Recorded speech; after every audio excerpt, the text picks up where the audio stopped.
Hey, we're here in Langley, BC. We are reviewing today the Vermont Casting Woodland Pellet Grill. This is the model 1080.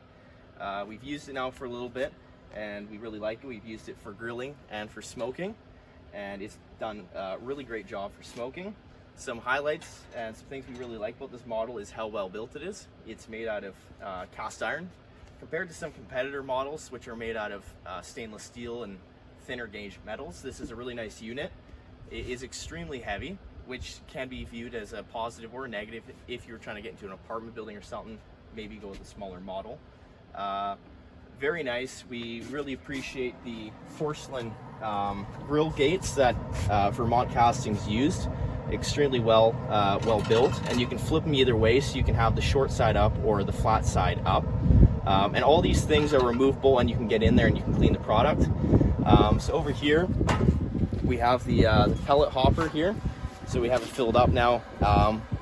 Like you said, nice big hopper capacity, which is nice. The only thing you are left wanting a little bit more on this product is on this panel here.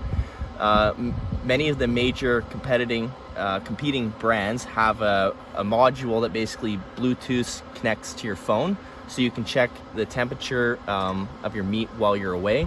And you can also adjust the temperature of your grill, and you also get alerts when your hopper is low. A positive though, we did just turn the temperature up here. We're cooking some salmon today. It holds the temperature really well. If you set it to 225, it stays right at 225.